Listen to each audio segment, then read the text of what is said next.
The urban witching hour. The city never truly sleeps. Even in its quietest hours, something stirs. A lost key found in the dark, a heartache that suddenly feels lighter, a whisper in the wind that wasn't there before. This is Elle's magic, small, subtle, unseen.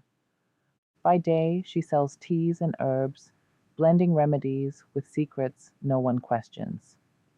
But by night, she walks the streets, slipping magic where the city needs it most.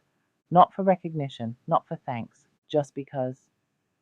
And if you listen closely, if you watch for the quiet changes in the night, you might feel it too. I'm still here. Chapter 1.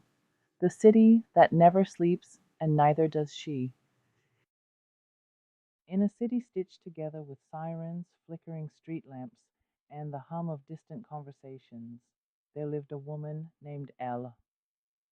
She wasn't famous. She didn't have a storefront bathed in neon or a podcast full of self-help spells.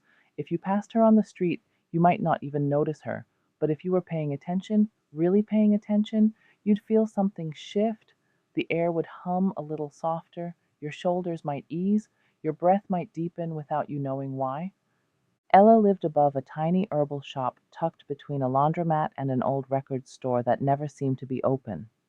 Her windows were framed with sun-faded curtains, and her front door always smelled faintly of lavender, clove, and something you couldn't quite name. She sold teas, tinctures, oils that soothed aches, and herbs that helped you sleep. People said her chamomile could make even a warrior dream sweetly, and her rose tea once made a man cry at the memory of his grandmother's hug.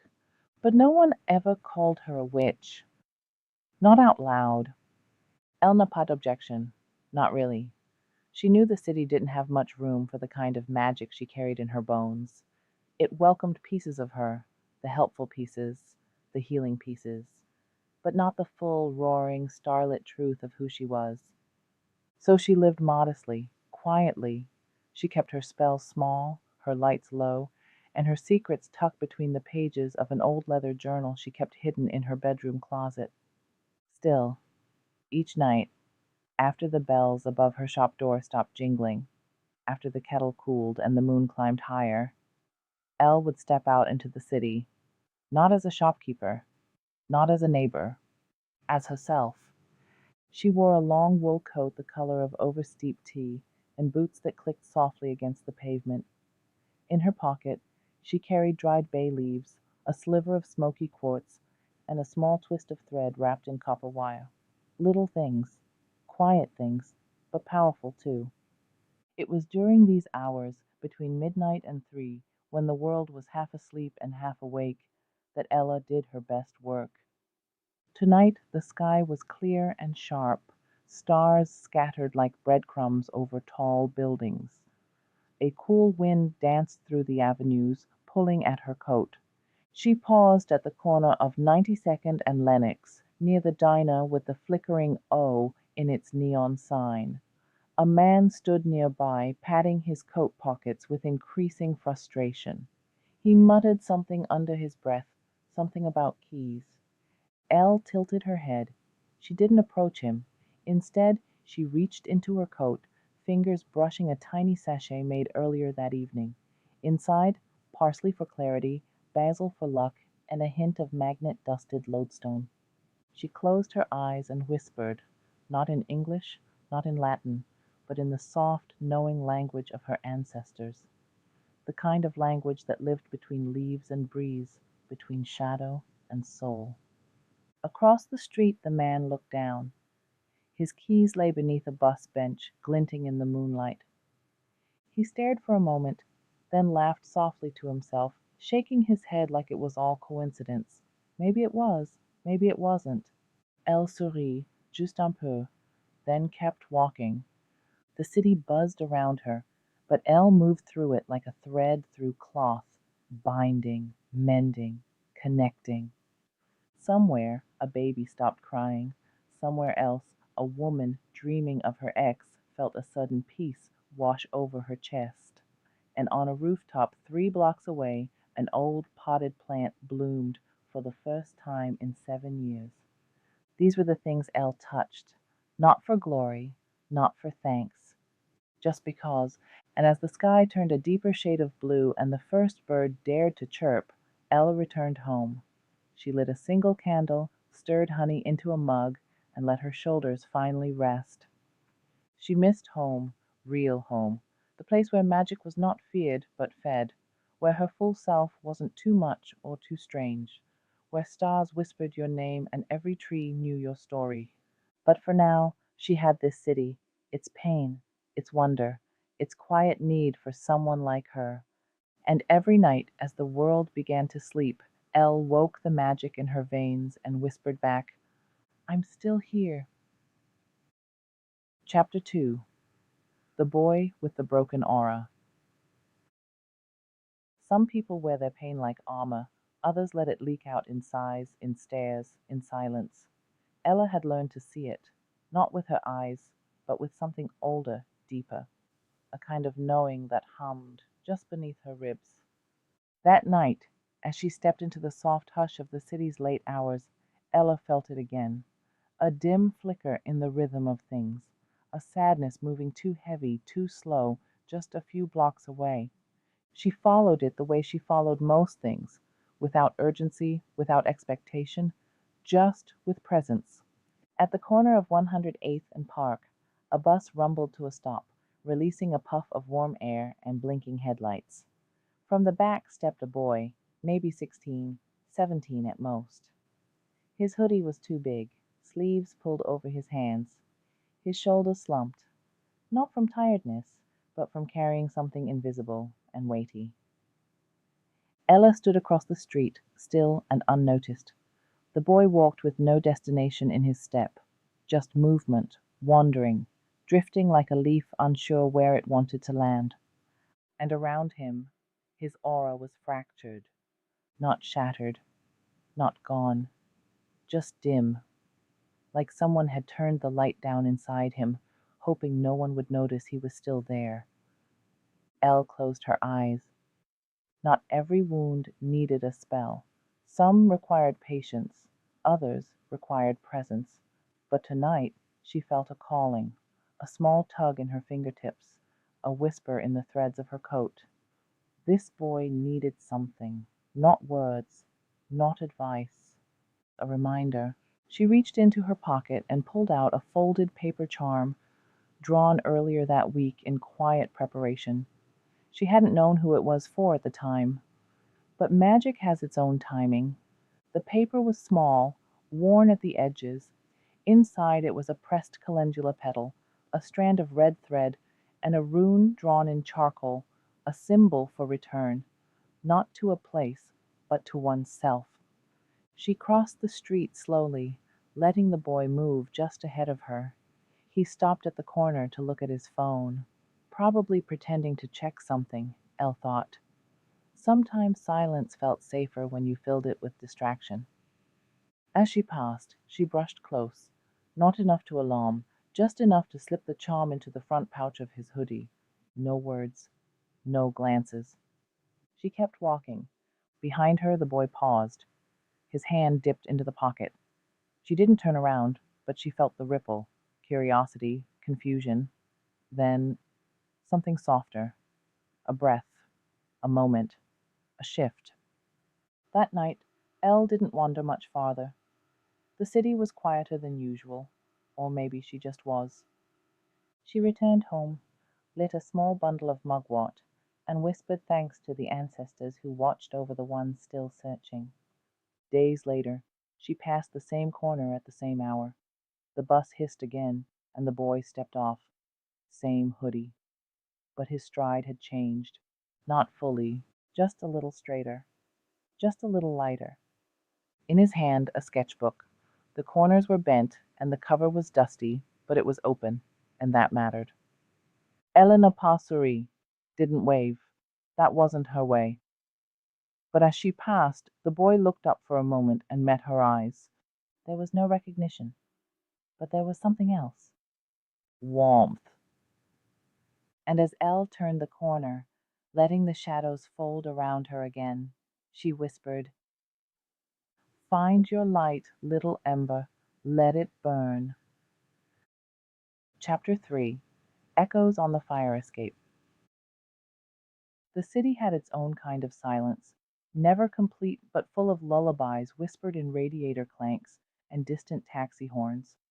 On some nights, Ella could hear the sigh of the buildings themselves. Homes held memories, walls remembered. She was walking east that evening, through a row of brownstones, when she heard it. Not a noise exactly, a feeling, a pull, like someone speaking just outside the edge of hearing. She looked up. There, on the third floor of a weather-worn building, a woman sat on the fire escape. Her knees were tucked to her chest, a blanket wrapped around her, and her eyes were far away. She was speaking, softly, carefully, like a secret, but no one was with her, not in the way most would see. Elle felt the presence instantly, a soul caught between worlds, not dark, not dangerous, just anchored, heavy with memory. She stood beneath the rusted metal steps and listened with her spirit. The woman was talking to her twin, a sister who had passed 2 winters ago. Their bond had been so deep, so rooted, that the grief refused to loosen. The sister's spirit lingered, not maliciously, but protectively. She sat beside her twin every night, brushing wind through her hair, hoping she'd one day smile again. Elle didn't climb the fire escape. Instead, she pulled a charm bag from her satchel, a blend of rosemary for remembrance, white sage for release, and violet petals for peace. She whispered a farewell prayer, tying the pouch with a silver thread, then tossed it gently onto the steps. Up above, the woman blinked in surprise. She picked up the bundle, held it close. That night, for the first time in years, she slept through the night. And her sister did not return, not because she was forgotten, but because she was finally free. Chapter 4. Smoke, Steam, and Hidden Truths. Rain fell gently the next evening, turning the pavement glossy with reflections. Elle n'a pas d'avis. The city always seemed softer in the rain, like it had secrets too tender to show in the sun. She stopped by the cafe on 96th Street, where the barista, Mira, was known for her crooked glasses and quiet kindness. Mira had been moving slower lately, her usual spark dimmed behind tired eyes. Ella ordered a cup of ginger rooibos and slipped a spell into the steam. "What's this one for?" Mira asked, offering a small, worn smile. Elle sipped and said simply, "Clarity." The cafe buzzed with murmurs and the hiss of the espresso machine, but Ella focused on Mira, on the way her hands trembled slightly, the way her smile didn't reach her eyes. That night, Ella left behind a small sachet on the counter, saffron, calendula, and a single hawthorn berry. Mira found it when sweeping and didn't know why, but she tucked it into her apron. By the next full moon, Mira had enrolled in a writing course. She started journaling again. She laughed more. Ella knew not every truth had to be shouted. Some simply needed to be seen. Chapter 5. The Gathering of Quiet Magic. It started with a knock, a soft one, barely there. Elle opened her shop door to find a nervous girl with wide eyes holding a dream journal and an aura that shimmered like morning mist. "Your teas help me sleep," she said, "but the dreams, they feel like more." Ella invited her in. Within a week, 2 more seekers had come. One was a kitchen witch who couldn't keep her sourdough from rising with laughter. Another was an empath who cried during commercials, but could spot lies like bruises. They met after closing hours in the back of the shop. Tea was poured, candles lit, and slowly, gently, Ella let her guard down. She taught them little things: how to bless their hands before cooking, how to charm water with intentions, how to listen to silence. They didn't want to change the world, just to live in it without losing themselves. Elle understood that better than anyone, and for the first time since leaving home, she didn't feel quite so alone. Chapter 6. What the City Gave Her Back. The letter came without a name. Tucked between an order for lavender balm and a jar of passion flower tea, it was handwritten on recycled paper. I don't know how you knew, but I slept, and when I woke up, I remembered how to hope again. Thank you, whoever you are. Ella read it twice, hands trembling, breath caught in her chest. She folded it carefully and placed it between the pages of her journal. Later that week, her shop was full, not with crowds, but with steady footsteps. People who didn't know what they needed, only that they felt safe when they stepped inside. Her teas didn't fix everything. Her charms didn't erase pain. But people left lighter, and that mattered. That night, Elle stood on the rooftop, city lights blinking around her like stars come to rest.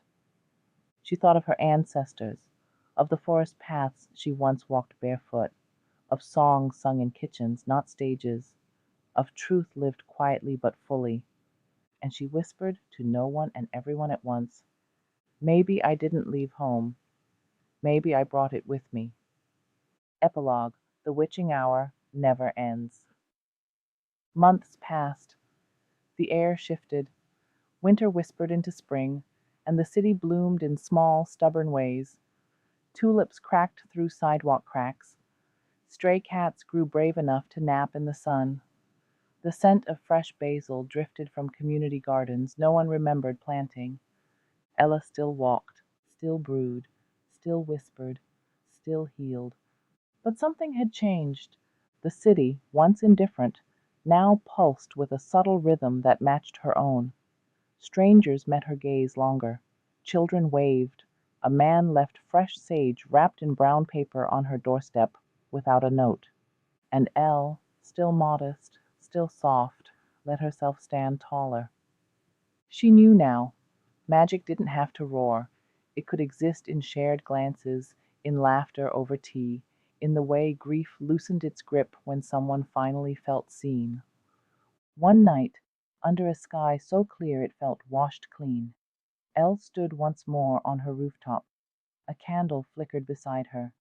The moon hung like a patient eye. She closed her eyes and breathed deeply. The city exhaled with her. Then she heard it. A voice, not loud, not jarring, just present, familiar yet strange, soft but unmistakable. I'm still here too. Ella opened her eyes, startled, not afraid, just aware. She turned, but no one was there. Was it the wind? A spirit? A message sent on the back of a breeze? Or was it something deeper? Perhaps it was her grandmother, speaking from beyond the veil, as she once did in Elle's dreams. Perhaps it was another quiet witch, miles away, whispering into the same night. But maybe, just maybe, it was her own voice, her truest self, the one that had waited patiently through years of hiding, the part of her she left back home in the woods, barefoot and full of firelight. Coming home. Elle sourit, les yeux luisants. The voice didn't repeat itself. It didn't need to, because now she understood. She wasn't just surviving anymore. She was becoming. And though the witching hour would end as all things must, the magic, that was eternal.